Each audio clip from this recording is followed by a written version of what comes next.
नमस्कार, मैं रिशांत कुमार। स्वागत है आप सभी स्टूडेंट को आपके अपने परिवार दिशा साइंस क्लासेस में। तो कैसे हैं आप सभी स्टूडेंट? उम्मीद करते हैं कि बहुत ही अच्छे होंगे, लेकिन फिर भी एक बार कमेंट सेक्शन में आप सभी प्यारे बच्चे बता दीजिए कि कैसे हैं। उसके बाद हम लोग आज की क्लास को शुरू करेंगे, यानी कि आज की जो ऑब्जेक्टिव क्लास है उसको हम लोग आगे की तरफ लेकर के चलेंगे। ठीक है मेरे बच्चे? तो एक बार जल्दी से कमेंट सेक्शन में बता दीजिए कि कैसे हैं। मेरे साथ कुछ बच्चे लाइन में जुड़े हैं, जैसे मुजम्मिल भाई है, बबलू है, जुगल खान है, इसकी जन्मदिन की ढेर सारी शुभकामनाएं। Happy birthday Babu, God bless you. Gayatri है, सचिन है, अंकुश है, तस्लीम है, थाला भाई जोगिंदर है, वाह वाह। सुरजीत है, क्रांति है, नैना है, अमन है, अंशु है, नीतीश है, शन्या है, अंदेश है, ठीक है, शाब्या है, सनातनी है, राकेश है, शिव है, देव कुमार है, अरविंद है, राहुल है, अर्जुन है, दिलशाद है, नंदिनी है, पंकज है, गोलू है, उज्जवल है, पिंटू है, शहनाज है, सुमित है, प्रिया है, भारती है, अंकुश है, शिवम सिंह है। तो ये सब कुछ स्टूडेंट है जो हमारे साथ लाइव जुड़े हुए हैं। आप सभी प्यारे स्टूडेंट को एक बार फिर से गुड इवनिंग, नमस्कार, राधे राधे, जय श्री राधे। मेरे बच्चे, जैसा कि मैंने आप लोग को बताया था कि आपकी ऑब्जेक्टिव 28 तारीख को होगी, लेकिन माइंड स्लिप होने के वजह से मैंने आपको वो ऑब्जेक्टिव नहीं करवा पाया था कल 28 को। तो इसलिए वो ऑब्जेक्टिव मैंने 29 को ट्रांसफ़र किया था, जैसा कि मैंने कल की क्लास में आपको बताया था। तो उस बेस पर वो जो ऑब्जेक्टिव क्लास है वो आपकी क्या होगी बाबू? तो वो अभी होने वाली है। तो इसलिए आप जितने भी मेरे प्यारे बच्चे हैं, आप सभी प्यारे बच्चे क्या करिए, क्लास को जो है अपने दोस्तों में शेयर करिए। ठीक है, जितने भी आपके दोस्तगण हैं उनमें क्लास को शेयर करिए बाबू, क्योंकि ये जो ऑब्जेक्टिव होगा ये कुछ खास ऑब्जेक्टिव होने वाला है। आपको एक रफ कॉपी रखना पड़ेगा, क्योंकि इसमें सॉल्व करने वाला ज़्यादा होगा बाबू। ठीक है, तो एक रफ कॉपी रखिएगा, इसमें सॉल्व करने की आवश्यकता बहुत पड़ेगी। और जो भी मेरे बच्चे अभी तक क्लास को लाइक्स नहीं किए हैं, एक बार क्लास को लाइक्स कर दीजिए। ठीक है बुआ जी? चलिए, हमारा जो है ना लाइव, अभी मैंने जब लाइव किया तो मैंने देख रहा था, तो मुझे ना लाइव की ऑप्शंस नहीं मिल रही थी। ठीक है, कुछ देर तक के लिए, जैसे कुछ सेकेंड लगता है लाइव का ऑप्शन आने में, तो आज कुछ मिनट लग गई उस लाइव के ऑप्शन को आने में।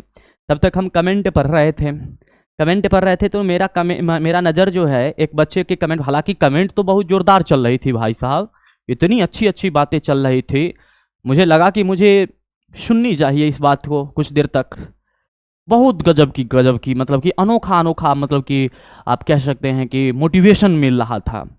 उसी में जब हमने एक देखा कमेंट, तो उसमें कमेंट था, अंकुश जी का कमेंट था। उसने लिख रखा था कि निशान सर से हमारी बात हुई है कि क्लास आज नहीं हो पाएगी, उनको कुछ ज़रूरी काम आ गया है, क्लास कल होगी। हम कह रहे यार कुछ भी कुछ भी। तो खैर चलिए, अंकुश नाम था, है ना? तो मैंने कहा कि यार देखो, कहते मेरा जो है बात हुआ है।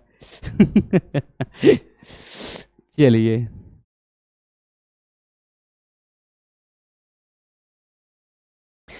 शुरू करें बाबू क्वेश्चन को। ठीक है, टेस्ट को शुरू करें।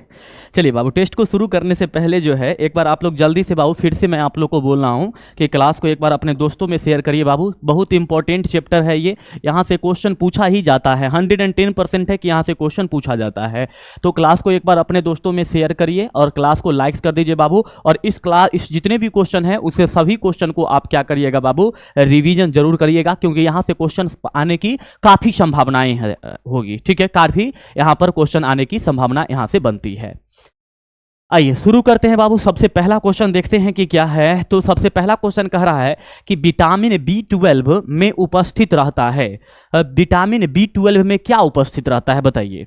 विटामिन B12 में क्या उपस्थित रहता है? कोबाल्ट रहता है उपस्थित, या मैग्नीशियम उपस्थित रहता है, या फिर Fe उपस्थित रहता है, या Na उपस्थित रहता है? तो देखिए बाबू, Fe जो है ये हीमोग्लोबिन में उपस्थित रहता है, हीमोग्लोबिन में उपस्थित रहता है। हीमोग्लोबिन में उपस्थित रहता है। Mg कहाँ पर उपस्थित रहता है? क्लोरोफिल में उपस्थित रहता है। कहाँ रहता है? क्लोरोफिल में उपस्थित रहता है। ये दोनों बात आपको याद होना चाहिए। और विटामिन B12 में क्या रहता है? कोबाल्ट उपस्थित रहता है। तो ये चीज आप लोग को जो है बाबू ध्यान में रहना चाहिए। ये तीनों जो है आपके एग्जाम की दृष्टि से काफी इंपॉर्टेंट है, समझे बाबू?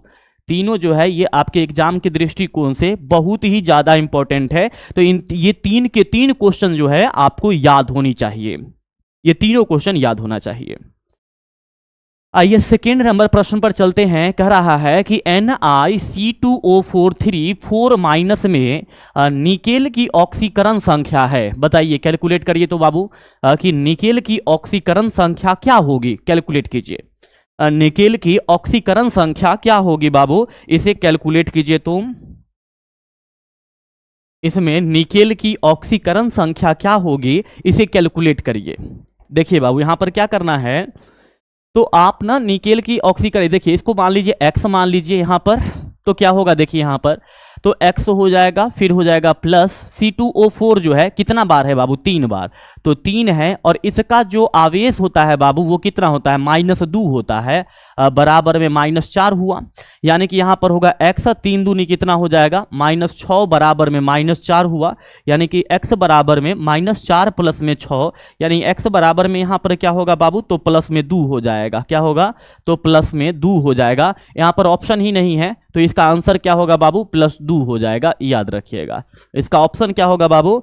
तो इसका ऑप्शन जो है वो +2 होगा। क्या होगा बाबू? तो इसका ऑप्शन जो है वो +2 होगा। ठीक है, क्या होगा बाबू?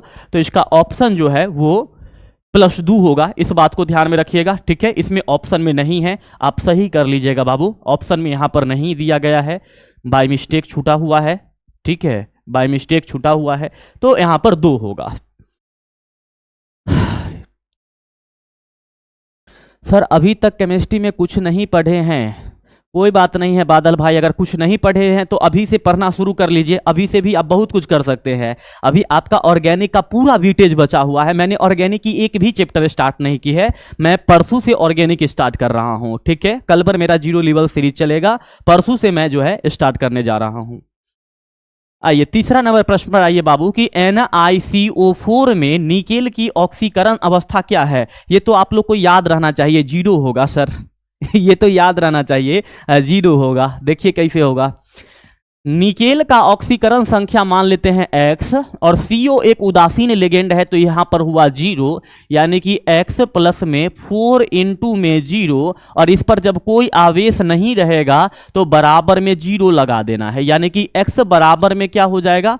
तो 0 हो जाएगा। क्या होगा? x बराबर में 0 हो जाएगा। क्या होगा बाबू? 1 का 0 आंसर हो जाएगा। ठीक, यहां पर अब आइए बाबू नेक्स्ट क्वेश्चन पर देखिए। K3FeCN6 का IUPAC नाम है। K3FeCN6 का IUPAC नाम क्या है? तो इसे 2 हिस्सों में बांटिए।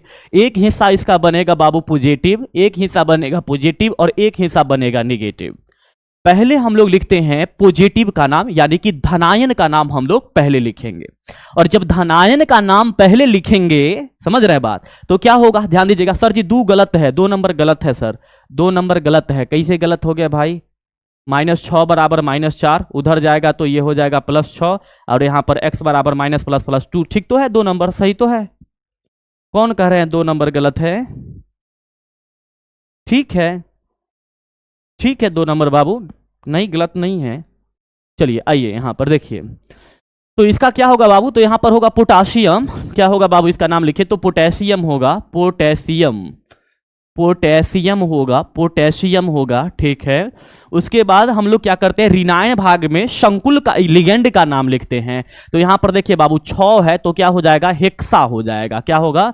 हेक्सा हो जाएगा। उसके बाद CN के लिए हम लोग किसका प्रयोग करेंगे बाबू? साइनो का प्रयोग करेंगे। ठीक है, तो यहां पर क्या हो जाएगा? Hexacyano, hexacyano, hexacyano, क्या होगा बाबू, हेक्सासाइनो। और यहां पर क्या है बाबू, ऋणायन का भाग है तो फेरेट हो जाएगा, क्या होगा, और फेरेट होगा, FERRATE, फेरेट होगा। और इसका ऑक्सीकरण संख्या जब निकालिएगा बाबू तो इसका ऑक्सीकरण संख्या 3 आएगा, निकाल करके देख लीजिए। यहां पर +3 है, यहां पर प्लस में x होगा, यहां पर क्या हो जाएगा, प्लस में 6 इंटू में -1 होगा, बराबर में 0 हो जाएगा। यानी कि आप कैलकुलेट करके देख लीजिएगा 3 आएगा यहां पर, तो ये 3 हो गया। इस प्रकार से आपका आंसर जो है potassium hexacyano ferrate, ferrate third होगा, ठीक। यानी ऑप्शन नंबर क्या है बाबू, तो ऑप्शन नंबर डी है। नेक्स्ट क्वेश्चन को देखिएगा, क्या है आपका अगला प्रश्न बाबू कि K4FeCN6 में Fe का ऑक्सीकरण संख्या क्या है। ये सब तो आप लोग के लिए एकदम हलवा क्वेश्चन है, ठीक है, ये तो आप लोग के लिए एकदम आसान क्वेश्चन है। बताइए बाबू कि K4FeCN6 में Fe का ऑक्सीकरण संख्या क्या होगा, Fe का ऑक्सीडेशन नंबर क्या होगा। वेरी सिंपल, यहां पर है बाबू देखिए पोटासियम है और एक पोटासियम का होता है +1, 4 पोटासियम है तो यहां पर हो जाएगा 4 प्लस में Fe का मान लीजिए x, तो यहां पर हो जाएगा x होगा, प्लस में यहां पर क्या होगा 6 इंटू में -1 बराबर में 0, तो यहां पर 4 प्लस में x माइनस में 6 बराबर में 0, तो यहां पर हो जाएगा x माइनस में 2 बराबर में 0, तो x बराबर में क्या होगा +2 हो जाएगा, क्या होगा +2 हो जाएगा, +2 हो जाएगा, क्या होगा तो +2 हो रहा है, ठीक, +2 हो रहा है बाबू। अगला क्वेश्चन देखिए क्या है यहां पर कि समन्वय यौगिकों के लिए सबसे पहले महत्वपूर्ण सिद्धांत किसने दिया था, ये बताइए। समन्वय यौगिकों के लिए यानी कि कोऑर्डिनेशन कंपाउंड के लिए, यानी उप सहसंयोजक यौगिक के लिए, जटिल यौगिक के लिए सबसे पहले महत्वपूर्ण सिद्धांत किस वैज्ञानिक के द्वारा दिया गया था, तो वो वर्नर साहब के द्वारा दिया गया था। किसके द्वारा, तो वर्नर भाई साहब जो थे इन्होंने ही एक सिद्धांत दिए थे, ठीक है। तो क्या होंगे यहां पर, वर्नर होगा, ऑप्शन नंबर सी होगा। नेक्स्ट देखिए बाबू कि PTC2H4Cl2 में PT की ऑक्सीकरण संख्या क्या होगा, बताइए बाबू। तो मैं आपको बता दूं बाबू, देखिएगा यहां पर कि PT को हम मान लेते हैं x, ठीक है। C2H4 है एक उदासीन लिगेंड और Cl का होता है -1, यानी कि x प्लस में क्या होगा 0, फिर प्लस में 2 और यहां पर -1 बराबर में होगा 0, यानी कि x और यहां पर होगा प्लस में 0, यहां पर -2 बराबर में 0, तो इसीलिए यहां पर x बराबर में क्या होगा +2 हो जाएगा, क्या होगा +2 हो जाएगा, ठीक है, क्या हो जाएगा +2 हो जाएगा। यानी कि यहां पर ऑप्शन नंबर क्या है, तो ऑप्शन नंबर बी है, क्या है बाबू, तो ऑप्शन नंबर बी है। नेक्स्ट देखिएगा बाबू कि इनमें से कौन द्विक लवण है, बताइए। इनमें से कौन द्विक लवण है, यानी कि इसमें से कौन आपको डबल सॉल्ट नजर आ रहा है, बताइए बाबू। सिंपल है, बहुत आसान प्रश्न है, बहुत आसान क्वेश्चन है, हाँ, लेकिन आने वाला क्वेश्चन में थोड़ा सा आपको टफेस्ट देखने के लिए मिल सकता है। बताइए निम्न में से कौन द्विक लवण है, डबल सॉल्ट कौन है भाई, तो एलम, जिसको आप पोटास एलम कहते हैं या फिटकिरी कहते हैं। ऑप्शन नंबर क्या हो जाएगा, डी हो जाएगा। यानी कि जो आपके पास यहां पर एलम है, जिसे आप पोटास एलम कहते हैं, फिटकिरी कहते हैं, वही यहां पर है होगा, तो ये द्विक लवण होगा, जिसको डबल सॉल्ट कहा जाता है। क्या कहते हैं बाबू, तो डबल सॉल्ट। यानी ऑप्शन नंबर कुछ बच्चे बी बोल रहे हैं, ये जटिल यौगिक है, ये जटिल यौगिक है, ये जटिल यौगिक है, ये जटिल यौगिक है। गलत करके मत आ जाइएगा आप लोग, ऑप्शन नंबर बी बोल रहे हैं, जटिल यौगिक है बाबू, ये जटिल यौगिक है, जटिल लवण है, ये जटिल लवण है।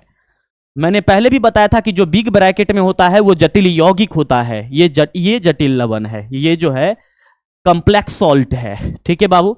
नेक्स्ट क्वेश्चन क्या है वो देखिए कि निम्न में से कौन एक बाइडेंटेट लिगेंड है, बताइए। निम्न में से कौन एक बाइडेंटेट लिगेंड है, बताइए। यानी इसमें से कौन द्विदंतुर लिगेंड है, very easy.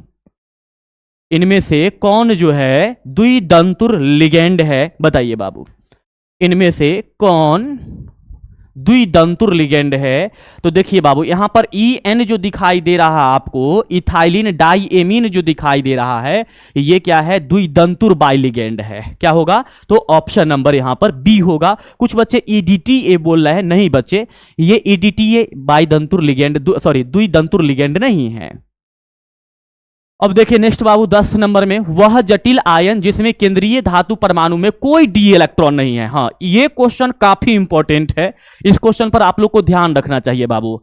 MVVI most very very important, ये क्वेश्चन काफी इंपॉर्टेंट है कि ऐसा कौन सा जटिल यौगिक आपको नजर आ रहा है जिसके केंद्रीय धातु परमाणु में कोई भी डी इलेक्ट्रॉन नहीं है। मजा आ जाएगा ये क्वेश्चन में। तो देखिए बाबू,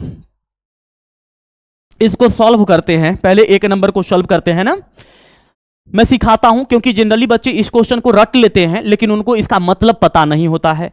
मैं ये चाहता हूं कि आप इसके मतलब को समझे, इसे रटे नहीं। बात को समझ रहे हैं? हम ये चाह रहे हैं, सभी बच्चे का आंसर लगभग लगभग सही है, कुछ बच्चे का गलत है, नहीं जनरली बच्चे का आंसर सही है, लेकिन मैं ये चाहता हूं कि आप इसको सीखें कि ऐसा क्यों हुआ। देखिए जरा, Mn जो है बाबू O4 माइनस है। आप बताइए बाबू Mn की परमाणु संख्या कितना होता है, जरा ये बताइए तो।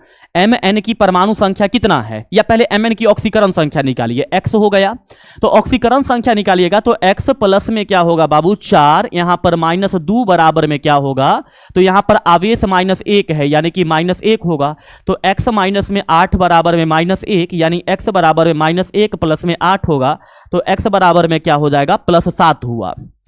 अब Mn की ऑक्सीकरण संख्या की यदि बात करेंगे हम, तो इसका ऑक्सीकरण संख्या होता है बाबू 25। क्या होता है? Mn की ऑक्सीकरण संख्या होता है 25।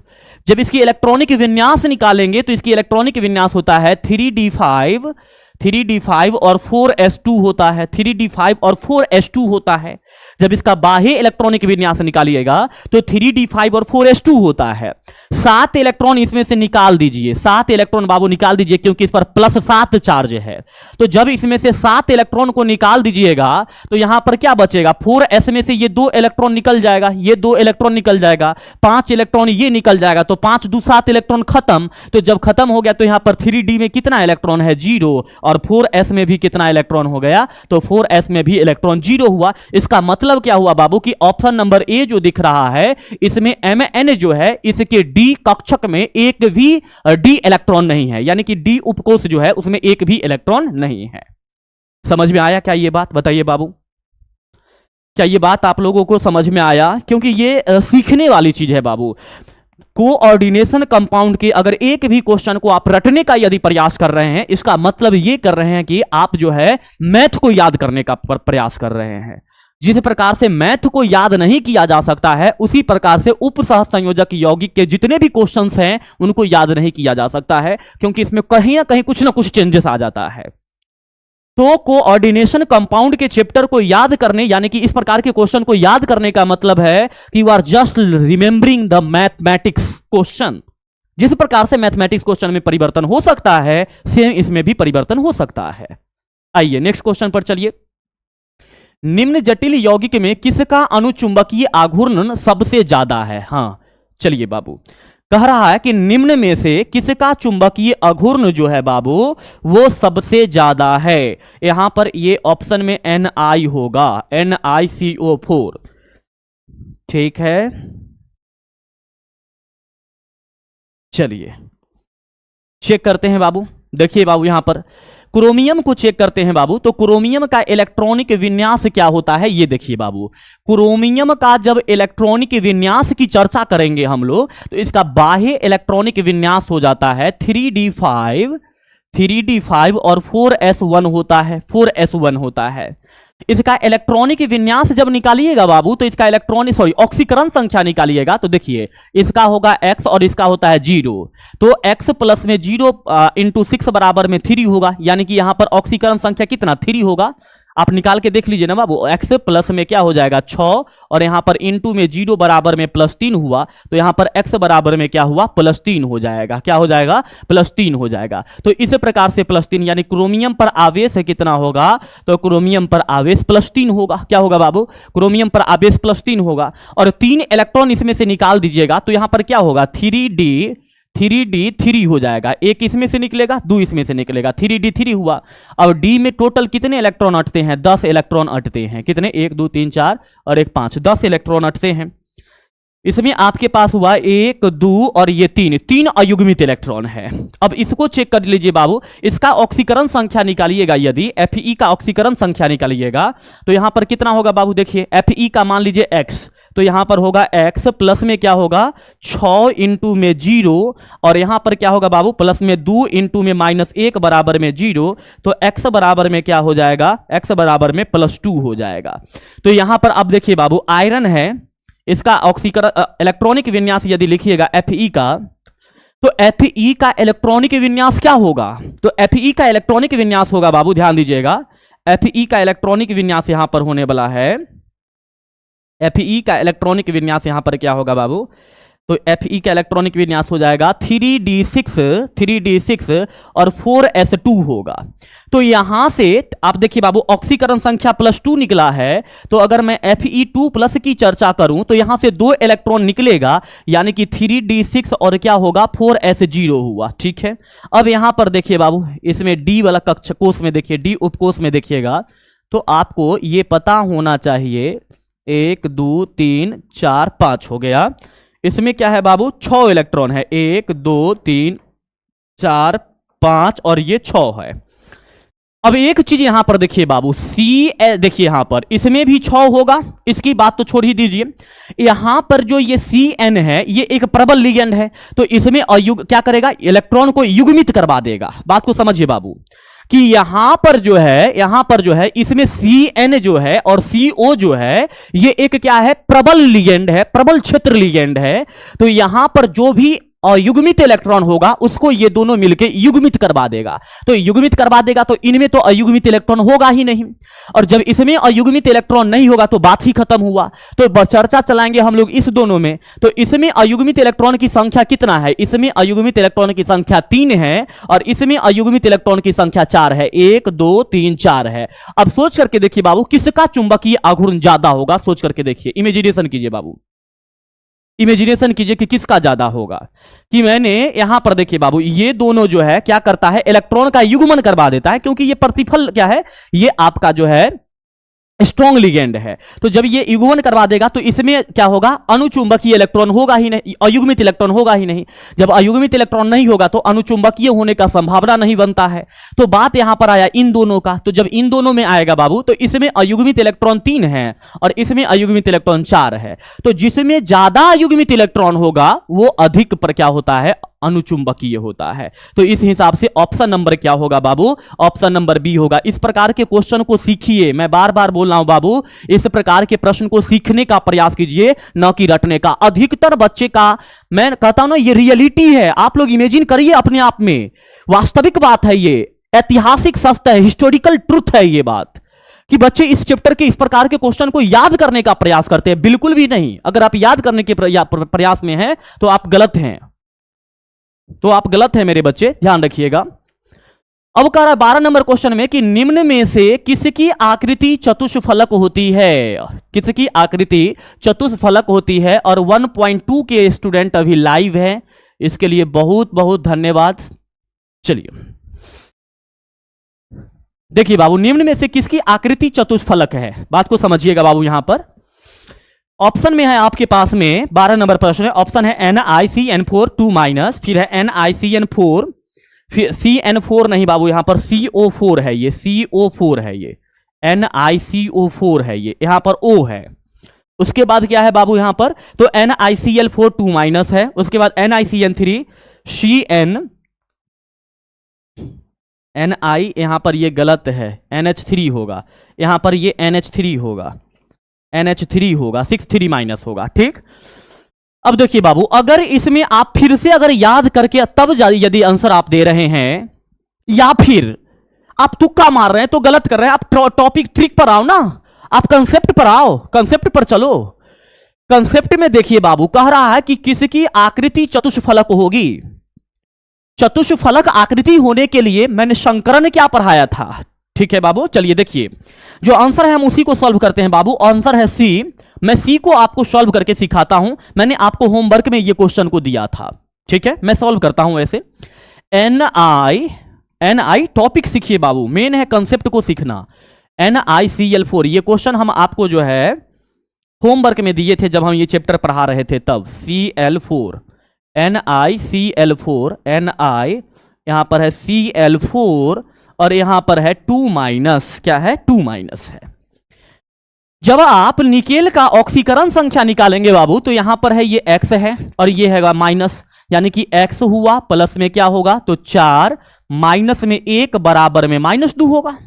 यानी कि क्या होगा बाबू x और यहां पर 4 को -1 से गुना करिएगा तो -4 बराबर में -2 होगा। यानी x बराबर में -2 प्लस में 4 होगा तो x बराबर में क्या हुआ +2 हुआ। निकेल का बाह्य इलेक्ट्रॉनिक विन्यास जब देखिएगा बाबू तो निकेल का बाह्य इलेक्ट्रॉनिक विन्यास होता है 3d8 और क्या होता है बाबू 4s2 होता है।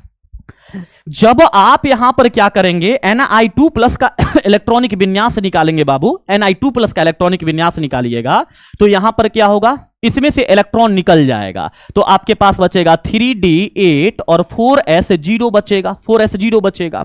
अब देखिए बाबू लिगेंड कितना है, यहां पर 4 है।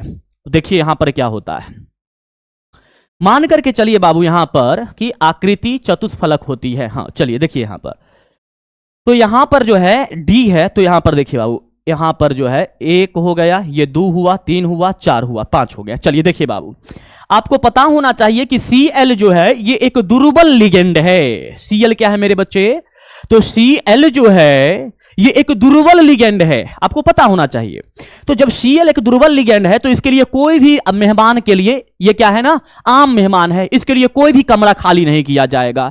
जब कोई कमरा खाली नहीं किया जाएगा तो देखिए 8 इलेक्ट्रॉन है तो 1 2 3 4 5 6 7 और ये 8 हुआ। तो डी कक्षक तो इसका पूरा भरा हुआ है क्योंकि इसके लिए को तो ये क्या है नॉर्मल मेहमान है, नॉर्मल मेहमान है, इनकी कोई मेहमानबाजी नहीं। चलो भाई आओ जाओ कोई बात नहीं, तुम्हारा कोई यहां पर ज्यादा ये नहीं है। अब क्या है बाबू कि यहां पर सॉरी अब यहां पर क्या है देखिएगा, तो डी वाला तो पूरा भरा हुआ है। डी वाला क्या है बाबू, तो डी वाला तो पूरा भरा हुआ है, डी वाला पूरा भरा हुआ है। अब यहां पर क्या होगा तो 3d, देखिए बाबू ये 3d है, 3d के बाद क्या है 4s होगा तो 4s में 1 हुआ, उसके बाद क्या हो जाएगा तो p होगा, क्या होगा p होगा, p होगा, क्या होगा 4p होगा।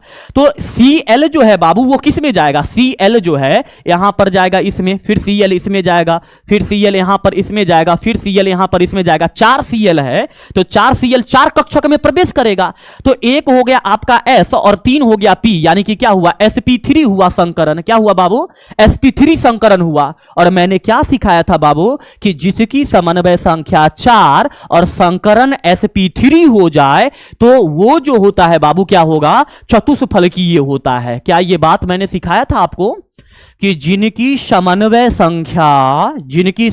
संख्या हेलो सुनिएगा बाबू, कि जिनकी समन्वय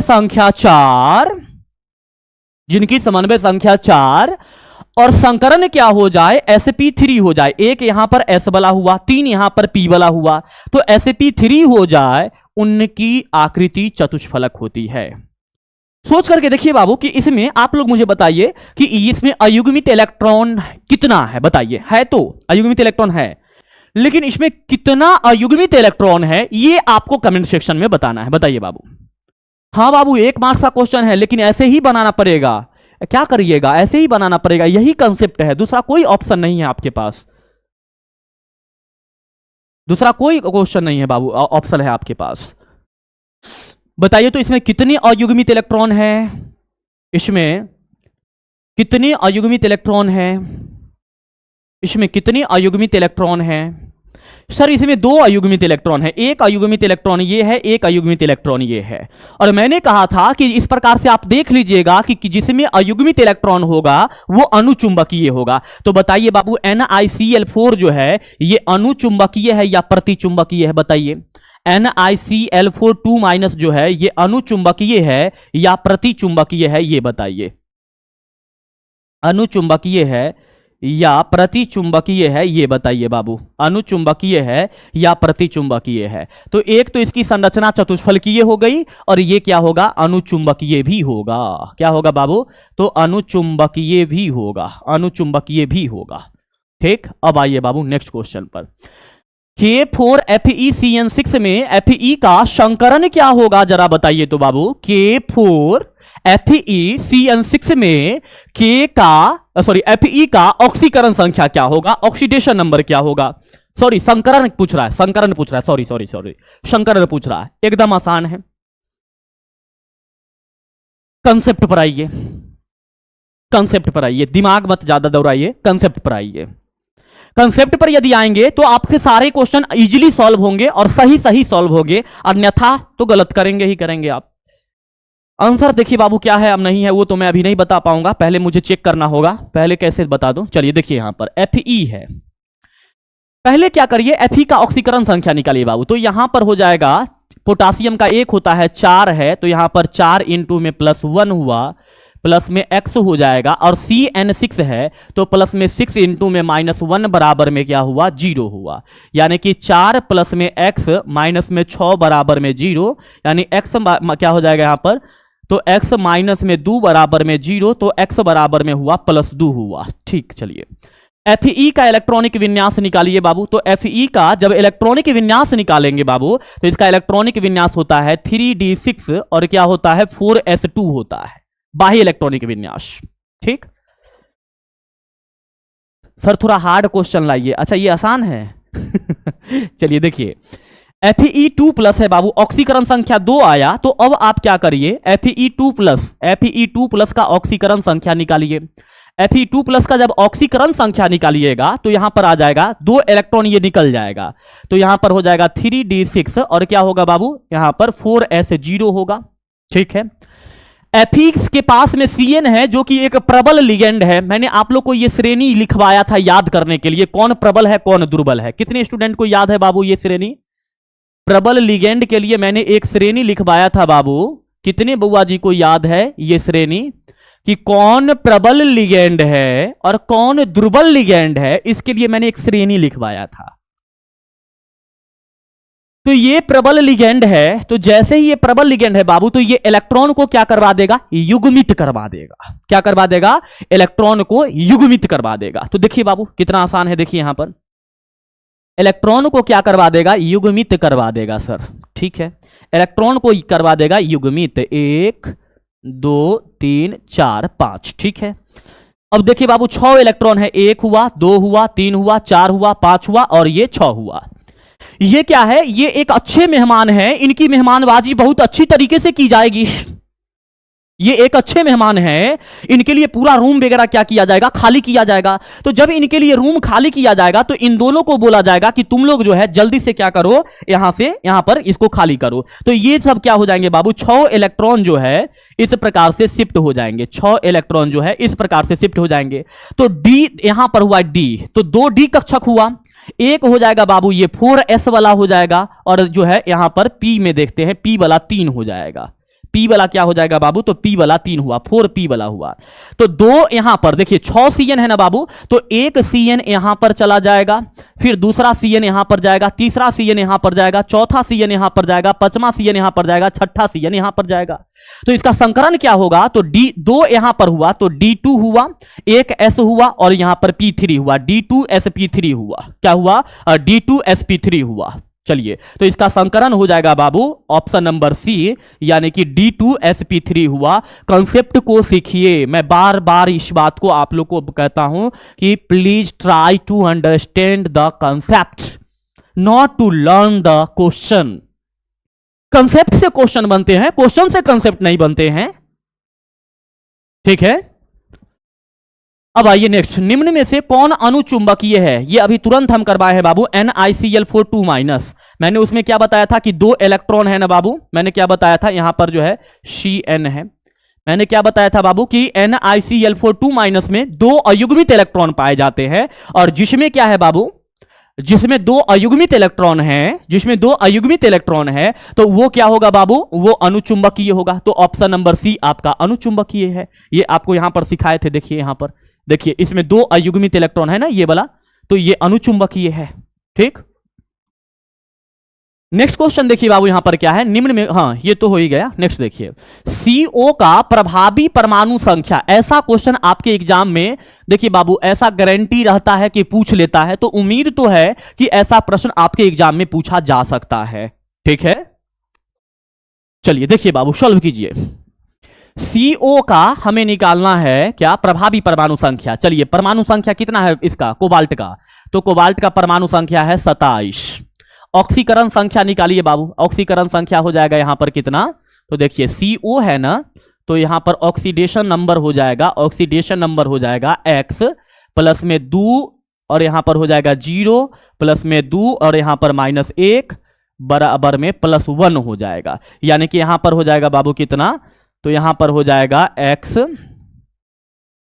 x माइनस में 2 बराबर में +1 होगा, ये उधर चला जाएगा।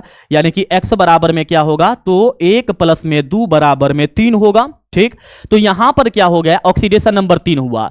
समन्वय संख्या निकालिए बाबू, जल्दी से CN निकालिए। तो समन्वय संख्या बराबर में होता है लिगेंड की संख्या गुने में दंतुरता। तो लिगेंड यहां पर 2 है, तो 2 है, और इसकी दंतुरता भी 2 होती है, तो 2 गुने में 2 हुआ, प्लस में यहां पर ये लिगेंड 2 है, तो यहां पर 2 हुआ, और इसकी दंतुरता 1 होती है, तो 2 गुने में 1 हुआ, तो 2 दूनी 4 प्लस में यहां पर 2 हो जाएगा, तो 4 2 कितना हुआ, 6 हुआ। फॉर्मूला लगाइए बाबू, EAN बराबर, फॉर्मूला लगाइए, EAN बराबर में Z माइनस में ON प्लस में क्या होगा, CN लगा दीजिए। तो यहां पर होगा 27 माइनस में 3 प्लस में हो जाएगा 2 गुने में 6 हो जाएगा। यानी कि 24 प्लस में 6 दूनी 12 बराबर में कितना, 36 आ रहा है। समझ में आया बाबू, बोलिए क्या ये प्रश्न समझ में आया। ध्वनि रिव्यू सिस्टम, बहुत अच्छी बात है बाबू। अंशु ठाकुर बताइए बाबू, ये क्वेश्चन समझ में आया। राहुल सिंह, मुजम्मिल, प्रियांशु, समझ में आया बाबू। ये क्वेश्चन को तो मैंने आप लोग को सॉल्व करके सिखाया भी था, बहुत सिखाया था इस प्रश्न को। 36। अब आइए बाबू 16 नंबर प्रश्न पर। ठीक है, 16 नंबर प्रश्न क्या है बाबू, यहां पर देखिएगा कि जटिल यौगिक CO, C2O4, Cl2 प्लस संकुल में कितने समावयवी संभव है। यहां पर प्लस नहीं होगा बाबू, क्वेश्चन में गलत है। यहां पर जो है ना ये माइनस होगा, यहां पर ये जो है यहां पर माइनस कर लीजिएगा, यहां पर ये माइनस कर लीजिएगा। करा कितने इसके समावयवी संभव है, ऐसे प्रश्न आपके एग्जाम में आएंगे। ठीक है, ऐसे प्रश्न आपके एग्जाम में आएंगे। चलिए सॉल्व करिए बाबू। क्या है यहां पर देखिए, CO है और क्या है यहां पर C2O4 है, और यहां पर है Cl2 और यहां पर है बाबू माइनस। C2O4 सीखिएगा थोड़ा सा बाबू। ठीक है, फास्ट करने के लिए तो मैं जल्दी जल्दी आंसर लगा दूंगा, बात खत्म हो जाएगा, आप सीखेंगे नहीं, मैं आपको चाहता हूं सिखाना। चलिए देखिए बाबू, यहां पर C2O4 Cl2 जो है बाबू माइनस जो दिख रहा है यहां पर, तो इसके लिए क्या करिएगा, देखिए बाबू यहां पर एक ये हो गया कोबाल्ट, और यहां पर देखिएगा बाबू इसकी जो है यहां पर ये देखिएगा, ये देखिए यहां पर ये देखिए बाबू, इसकी स्ट्रक्चर देखते हैं।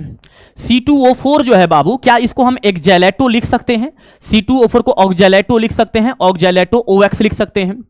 तो यहां पर यदि हम ऑक्जेलेटो लिखते हैं तो ध्यान दीजिएगा बाबू, एक ऑक्जेलेटो हम यहां पर लिखते हैं, इससे ये कनेक्ट हो जाएगा, इससे ये कनेक्ट हो जाएगा, और एक ऑक्जेलेटो जो है हम क्या करते हैं बाबू, यहां पर लिख देते हैं, एक ऑक्जेलेटो जो है हम क्या करते हैं यहां पर लिखते हैं, एक ऑक्जेलेटो यहां पर लिखते हैं, ये इसको संभाल लेगा, ये इसको संभाल लेगा। 2 क्लोरीन है तो एक क्लोरीन ये हुआ, एक क्लोरीन ये हुआ। ठीक, अब क्या होगा बाबू, नेक्स्ट बात को समझिएगा, यहां पर नेक्स्ट बात को समझिए। एक तो ये हुआ, अब आप अगर देखेंगे बाबू तो एक दूसरे के ठीक विपरीत में लिगेंड है, तो ये सिस फॉर्म है या ट्रांसफॉर्म है, बताइए तो। एक दूसरे के ठीक विपरीत है, एक दूसरे के ठीक विपरीत है, तो ये सिस फॉर्म है या ट्रांसफॉर्म है, बताइए बुआ जी। ये सिस फॉर्म है या ट्रांसफॉर्म है, ये बता दीजिए।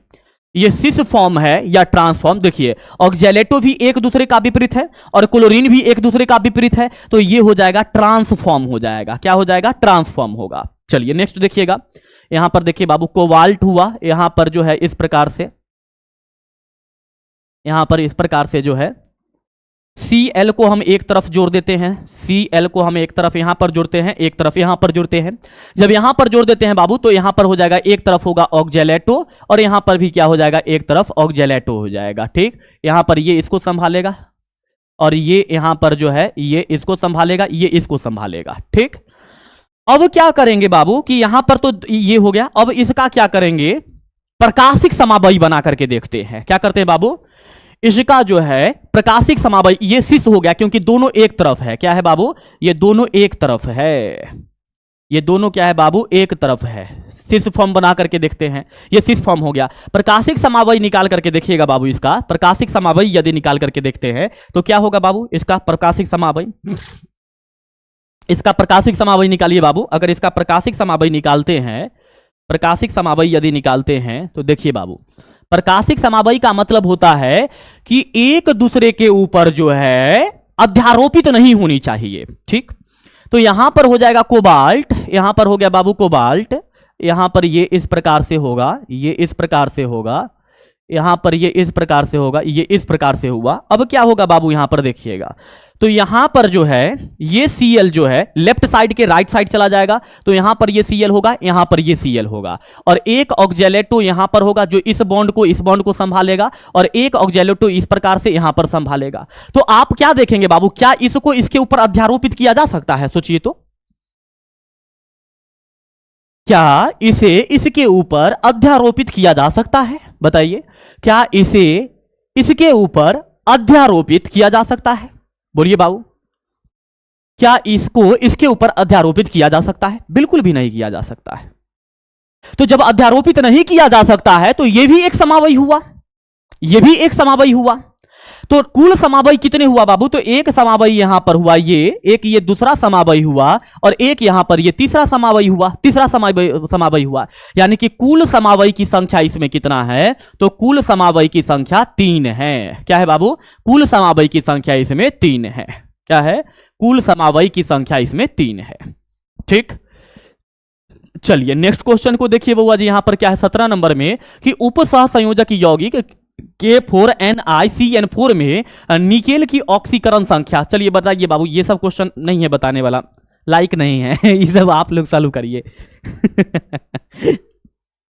बताइए बाबू, 17 नंबर प्रश्न है ना। बताइए क्या होगा निकेल की ऑक्सीकरण संख्या? NiK4NiCN4।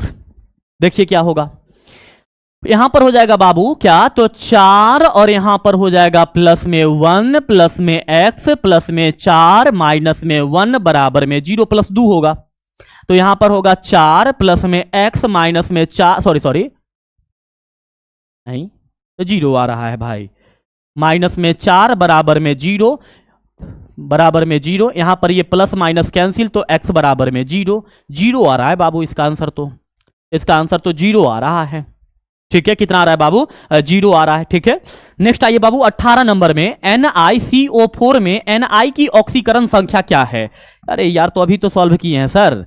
Ni का मान लीजिए सर x, CO का मान लेते हैं x, सॉरी 0 मान लेते हैं। तो यहां पर हो जाएगा x प्लस में 4 और यहां पर ये 0 बराबर में 0 तो x बराबर में 0। इसका भी आंसर क्या होगा? 0 ही होगा। 18 का भी 0 ही होगा। NiCO4 में निकेल का भी ऑक्सीकरण संख्या क्या होगा? 0 होगा। चलिए देखिए 19 नंबर, सभी लिगेंड होते हैं, लिगेंड का नेचर क्या है? इलेक्ट्रॉन दान करना, लोन पेयर इलेक्ट्रॉन को दान करना, एकाकी इलेक्ट्रॉन युग्म को दान करना। तो यदि ये लोन पेयर इलेक्ट्रॉन को दान कर रहा है तो ये क्या होगा? लुईस भस्म होगा। क्या होगा बाबू? ये लुईस भस्म होगा। तो यहां पर ये क्या हो जाएगा बाबू? तो ये आपका लुईस भस्म हो जाएगा। क्या हो जाएगा? लुईस भस्म हो जाएगा। ऑप्शन बी हो जाएगा। 20 नंबर देखिए बाबू, K4FeCN6 है, ये क्या है? ये एक द्विक लवण है या जटिल लवण है या अम्ल है या भस्म है? बताइए बाबू क्या होगा? ये सब आप लोगों के लिए प्रश्न है इसलिए बताइए। सर क्वेश्चन कितना है बाबू? 40 क्वेश्चन है, आप लोग आधा क्वेश्चन कर चुके हैं, 50% क्वेश्चन लगभग कर चुके हैं आप लोग, डोंट वरी। क्या होगा बाबू यहां पर? तो ये जो है ये एक जटिल लवण है। क्या है बाबू ये? तो ये जो है एक जटिल लवण है। क्या है? एक जटिल लवण है। नेक्स्ट देखिए बाबू, K3CrOX3 में क्रोमियम का उप सह संयोजक संख्या कितना है, यानी कि समन्वय संख्या कितना है? Very easy. क्या होगा? आप जो है बाबू यहां पर क्रोमियम का क्या करिए, क्रोमियम का ऑक्सीकरण संख्या निकाल लीजिए। तो देखिए बाबू यहां पर क्या हो जाएगा, प्लस में 3 होगा, प्लस में x होगा, प्लस में ऑक्जेलेटो है 3 और यहां पर 0 बराबर में 0, यानी कि प्लस में 3 प्लस में x बराबर में क्या हुआ 0, तो x बराबर में प्लस 3 हुआ।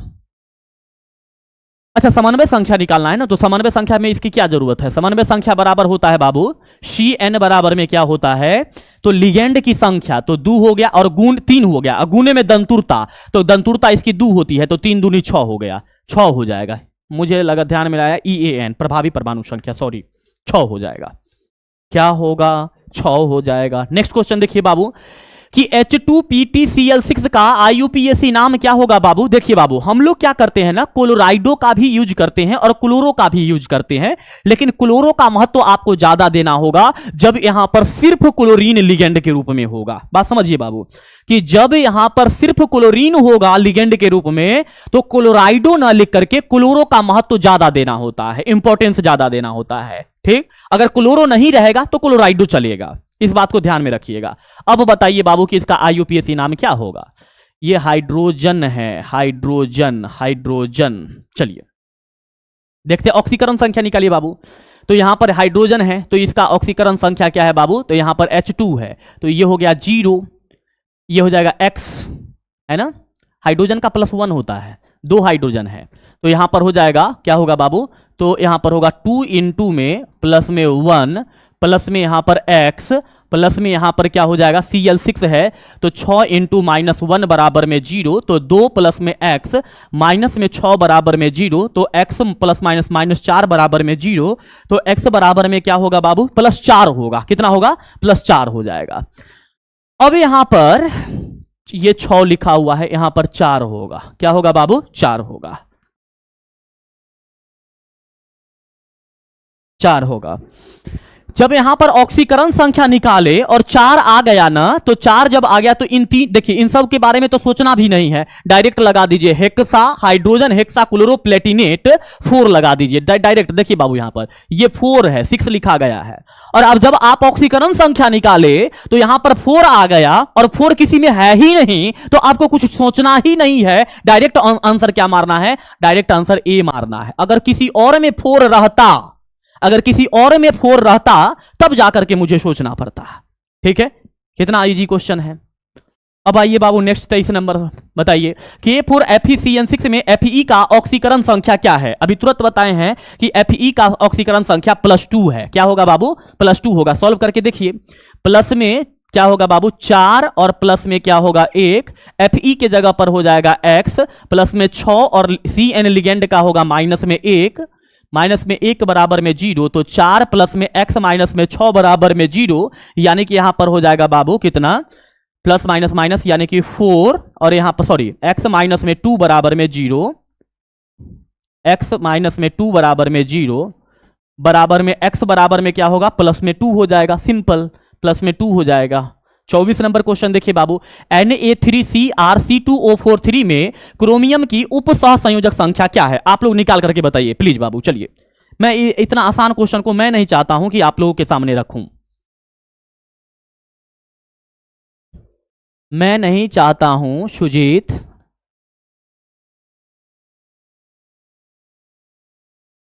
अब है क्वेश्चन बाबू तो क्या कीजिएगा, आता है ऐसा क्वेश्चन, आता है एग्जाम में, बिल्कुल आता है ऐसा क्वेश्चन एग्जाम में। सुजीत भाई ऐसा क्वेश्चन एग्जाम में आता है और बच्चे सॉल्व भी करते हैं। आप के पास इतनी प्रैक्टिस होनी चाहिए कि आप ऐसे प्रश्न को 1 मिनट के अंदर सॉल्व कर लें। आपके पास ऐसी प्रैक्टिस होनी चाहिए कि आप ऐसे क्वेश्चन को 1 मिनट में सॉल्व कर लें। आइए बाबू, सबसे पहले यहां पर ऑक्सीकरण संख्या निकाला जाता है, तो सोडियम का ऑक्सीकरण संख्या निकाले, इसका क्रोमियम का, तो यहां पर होगा बाबू 3 और यहां पर होगा प्लस में 1 होगा, प्लस में। क्रोमियम है तो क्रोमियम का यहां पर हो जाएगा x, प्लस में ऑक्जेलेटो है तो यहां पर 3 और यहां पर होगा 0, अब बराबर में हो जाएगा 0। तो यहां पर होगा बाबू 3 प्लस में क्या होगा x, प्लस में यहां पर क्या होगा x बराबर, यहां पर क्या हो जाएगा बाबू बराबर में 0 होगा, है ना। ये क्या हो गया भाई, ऐसे कैसे हो सकता है। C2O4 3 ऑक्जेलेटो -2 होता है ना, -2 होता है बाबू, यहां पर ये -2 होता है, सॉरी -2 बराबर में 0। तो यहां पर होगा 3 प्लस में x माइनस में 6 बराबर में 0। तो यहां पर हो जाएगा आपका कितना, तो यहां पर हो जाएगा x माइनस में 3 बराबर में 0, तो x बराबर में +3 हुआ। समन्वय संख्या निकालिए बाबू इसका। अगर समन्वय संख्या निकालते हैं, क्या निकालते हैं बाबू, अगर समन्वय संख्या निकालते हैं, अगर समन्वय संख्या निकालते हैं, 20 का एक बच्चे कह रहे हैं कि गलत है सर, 20 का एकदम सही है, एकदम सही है 20 नंबर, कहीं से कोई दिक्कत नहीं है, 20 नंबर में 3 होगा। चलिए समन्वय संख्या निकालिएगा बाबू, CN नंबर निकालिएगा। तो CN नंबर कितना होगा यहां पर, CN नंबर हो जाएगा आपका, तो 3 लिगेंड की संख्या 3 और दंतुरता है 2 यानी कि 6 हुआ। तो जब हम यहां पर क्या करेंगे, उप संयोजक संख्या निकालेंगे, कोऑर्डिनेशन नंबर निकालेंगे बाबू यहां पर, तो क्या होगा ध्यान दीजिएगा। तो यहां पर कोऑर्डिनेशन उप सहसंयोजक संख्या समन्वय संख्या निकालना है। मैं क्या कर रहा हूं, समन्वय संख्या में ऑक्सीकरण संख्या निकालने की क्या आवश्यकता है, जरा बताइए। एकदम गंदी बात, गंदी बात, एकदम गंदी बात एकदम गंदी बात। ठीक है, देखिए क्या होगा बाबू, यहां पर समन्वय संख्या निकालना है, तो समन्वय संख्या बराबर में लिगेंड की संख्या गुने में दंतुरता। तो लिगेंड की संख्या गुने में क्या था, यहां पर था 3 और दंतुरता होता है 2, तो 3 दूनी होगा 6 हो जाएगा। एकदम गंदी बात, छी छी छी, सर नाम हंसा रहे हो CN निकालिए, सही बात है CN निकालना था, कोऑर्डिनेशन नंबर निकालना था, सर नाम हंसा रहे हो चलिए अब आइए बाबू नेक्स्ट 25 नंबर पर कि CrH2O और 4 है और Cl2 प्लस में Cr की ऑक्सीकरण संख्या निकालना है बाबू। यहां पर Cr का ऑक्सीकरण संख्या निकालना है, निकालिए तो बाबू जल्दी से, Cr की ऑक्सीकरण संख्या निकालना है। Cr की ऑक्सीकरण संख्या आपको कैलकुलेट करके देना है, चलिए डू फास्ट। Cr के ऑक्सीकरण संख्या निकालना है। देखिए Cr हुआ बाबू यहां पर x, तो यहां पर लिखेंगे x लिखेंगे, 4 है बाबू यहां पर तो प्लस में 4 हो, इसका आंसर तो देखते हैं कितना आता है, 4 हो गया। और यहां पर हो जाएगा ये उदासीन लिगेंड है 0, प्लस में यहां पर हो जाएगा बाबू 2 इंटू में -1 बराबर में +1, 3 होगा आंसर इसका। तो x यहां पर -2 बराबर में +1 हुआ, तो x बराबर में +1 प्लस में क्या हो जाएगा +1 प्लस में 2 हो जाएगा, तो x बराबर में क्या होगा +3 हो जाएगा, यानी कि यहां पर +3 हो गया। 26 नंबर देखिए बाबू, हेक्सा एमीन प्लेटिनम 4 है, यहां पर प्लेटिनम 4 क्लोराइड का सूत्र होगा। क्या सूत्र होगा बाबू, इमेजिन कीजिए तो जल्दी से, कि हेक्सा एमीन प्लेटिनम 4 है। चलिए सॉल्व करते हैं।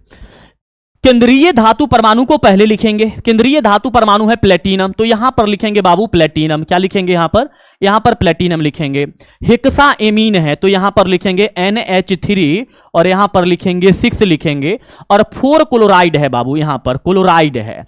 अब यहां पर कितना क्लोराइड है ये मुझे मालूम नहीं है, लेकिन इसकी ऑक्सीकरण संख्या 4 है ये मुझे मालूम है, और ये जब एक उदासीन लिगेंड है तो यहां पर ये 4 हो जाएगा, यानी कि आपका ऑप्शन नंबर क्या होगा, ऑप्शन नंबर ए हो जाएगा। क्या होगा, option number A. Gaurav Kumar बहुत अच्छा आंसर दिए हैं, मेघा, अंजलि, लक्की बहुत अच्छा आंसर है, सर्वेश भाई, अहिरान बाबू, राजेश, ऋषभ, राहुल, ज्योति, वेरी गुड। अब आइए बाबू यहां पर 27 नंबर में, निम्न में से कौन बाइडेंटेट लिगेंड है, तो EN जो है बाबू ये क्या है, बाइडेंटेट लिगेंड है। H2P2Cl6 का IUPAC नाम क्या है, तो देखिए बाबू यहां पर दो जगह 4 है, अब दिमाग लगाना पड़ेगा, यहां पर दो जगह क्या है, 4 है, ठीक है। यहां पर प्लेटिनम है और यहां पर जो है प्लेटिनेट होगा, प्लेटिनेट होगा, यहां पर प्लेटिनेट है और यहां पर है प्लेटिनम। सोच करके देख लीजिए कौन आंसर होगा। ये सब हाइड्रोजन है, ये सब हाइड्रोजन है, ये सब हाइड्रोजन है। सोच करके देख लीजिए बाबू क्या होगा। हाइड्रोजन हेक्सा और यहां पर क्लोरो भी छूटा हुआ है, यहां पर क्लोरो भी छूटा हुआ बाबू, हेक्सा क्लोरो छूटा हुआ है, chloro. Hydrogen hexa chloro Palatinate 4 होगा, सीधी सी बात। क्लोराइडो देखिए बाबू, जब क्लोरो यहां पर रहेगा ना तो क्लोरो का इंपॉर्टेंस ज्यादा देना है। यहां पर क्लोरो छूटा हुआ है, इसीलिए आपको यहां पर क्लोरो देखना है। तो इस प्रकार से आपका आंसर क्या होगा बाबू, तो आंसर ए होगा। आंसर क्या होगा, ए हो जाएगा। ठीक है, आंसर क्या हो जाएगा, ए हो जाएगा। नेक्स्ट देखिए बाबू क्या है कि निम्नलिखित में किस अणु का मैग्नीशियम एक प्रमुख संघटक है, यानी कि ऐसे कौन से उपसहसंयोजक यौगिक है जिसमें मैग्नीशियम एक क्या है, प्रमुख संघटक है, माने मेन कंपोजिशन है। बताइए बाबू क्या होगा। तो इसका जो है बाबू मैग्नीशियम किसमें पाया जाता है, तो मैग्नीशियम जो है वो आपको पाया जाता है क्लोरोफिल में पाया जाता है। किसमें, क्लोरोफिल में। नेक्स्ट देखिए बाबू 30 नंबर, CONH3 किस प्रकार के संकुल यौगिक है, यानी कि ये धन आवेशित संकुल है, ऋण आवेशित संकुल है या फिर उदासीन संकुल है, किस प्रकार के संकुल है ये आप लोगों को बताना है। देखिए बाबू ये एक उदासीन संकुल है। रीजन क्या है कि CO का जब ऑक्सीकरण संख्या निकालिएगा तो यहां पर आता है +3 और ये Cl3 होता है -3। ये दोनों एक दूसरे को उदासीन कर देते हैं और ये उदासीन संकुल का निर्माण करते हैं, यानी कि ऑप्शन नंबर क्या हो जाएगा, सी हो जाएगा। 30 का ऑप्शन नंबर क्या होगा, सी हो जाएगा। Very good. नेक्स्ट देखिए, सभी केंद्रीय धातु परमाणु होते हैं, तो केंद्रीय धातु परमाणु क्या करते हैं, इलेक्ट्रॉन युग्म ग्रहण करते हैं। तो जब ये इलेक्ट्रॉन युग्म ग्रहण करेंगे मुन्ना, तो ये क्या होगा, लुईस अम्ल हो जाएगा सर। जब केंद्रीय धातु परमाणु इलेक्ट्रॉन ग्रहण करता है तो ये क्या होगा, तो जब केंद्रीय धातु परमाणु इलेक्ट्रॉन युग्म ग्रहण करेगा तो ये लुईस अम्ल होगा।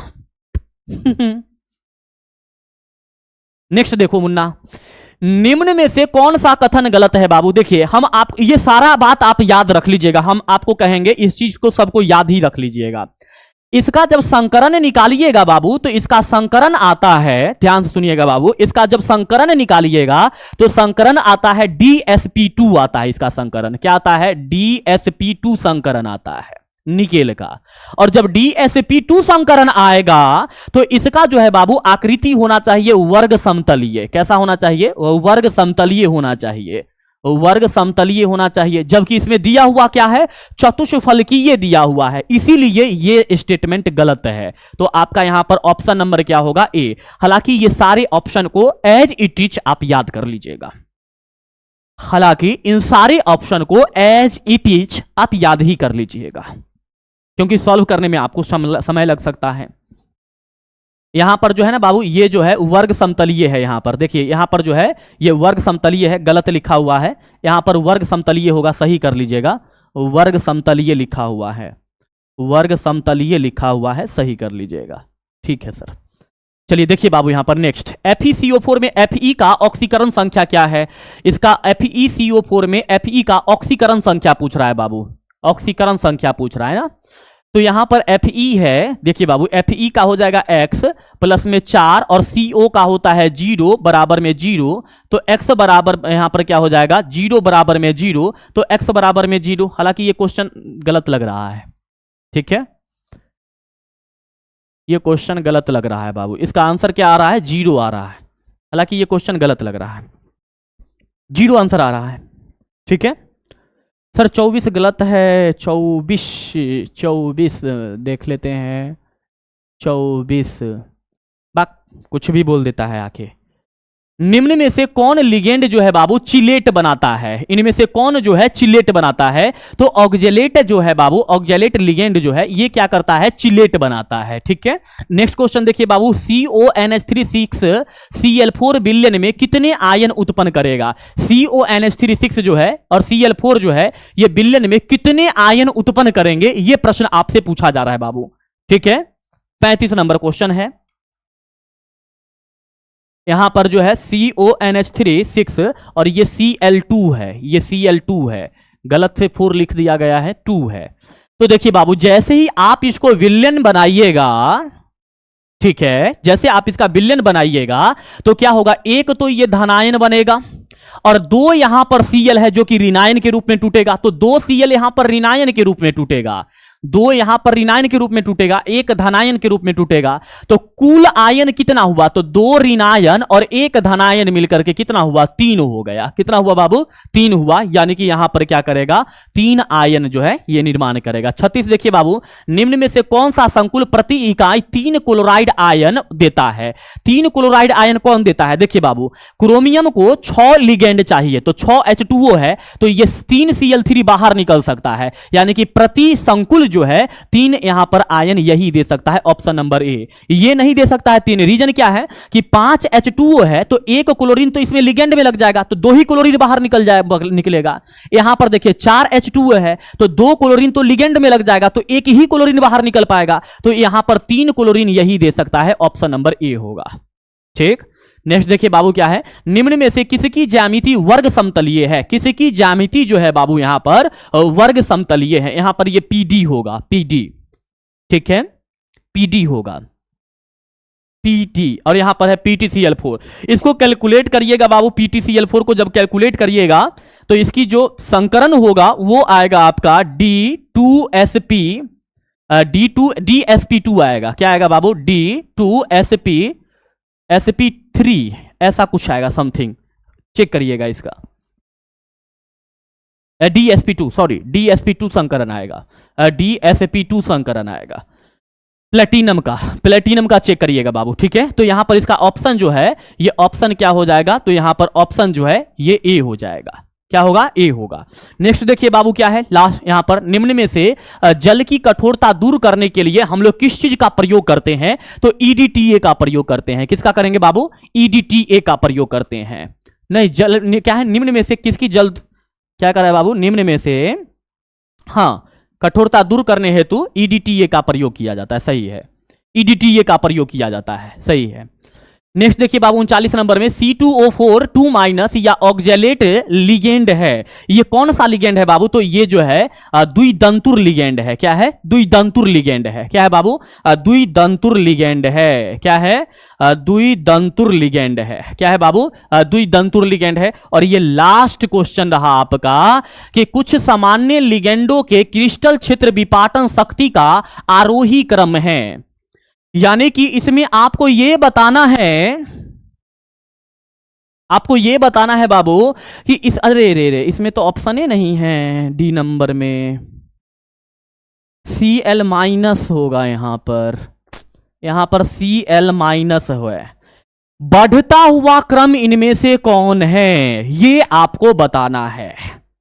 ठीक है, इनमें से आपको बताना है कि बढ़ता हुआ क्रम कौन है क्रिस्टल क्षेत्र विपाटन के आधार पर। तो सबसे ज्यादा जो है बाबू वो Cn का होता है, उससे कम आपका H2O का होगा, उससे कम OH का होगा, उससे कम F का, और सबसे कम होता है क्लोरीन का। तो ये ऑप्शन नंबर क्या होगा? डी हो जाएगा। ठीक है, इस प्रकार से क्या हो जाएगा? ये ऑप्शन नंबर डी हो जाएगा। अब हमारी बात को समझिए बाबू कुछ रणनीति के आधार पर। ठीक है, सबसे पहले तो आप जितने भी बउआ जी हैं मैं उनसे कहूंगा कि आप सभी बउआ जी एक बार क्लास को लाइक्स जरूर कर दीजिए। ठीक है, क्योंकि देखिए क्वेश्चन कितना हार्ड था, हर क्वेश्चन को हम लोग कंसेप्ट के साथ लेकर के चले हैं।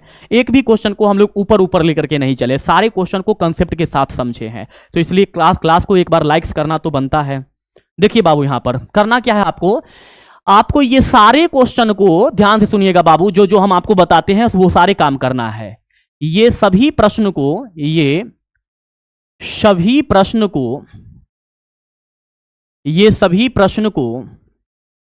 एक बार फिर से रिवीजन करें, एक बार फिर रिवीजन करें।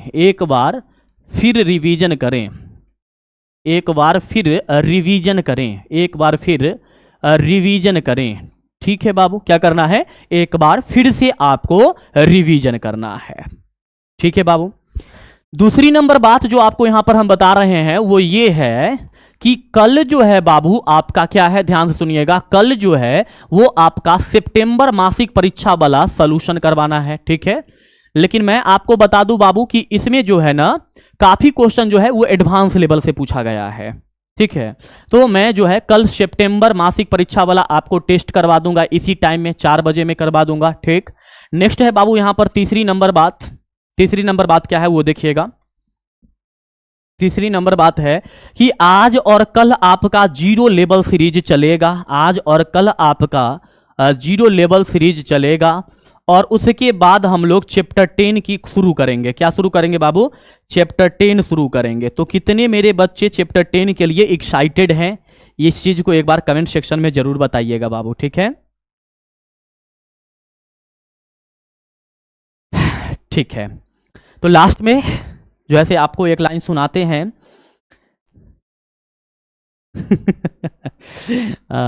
आपको एक लाइन सुनाते हैं बाबू कि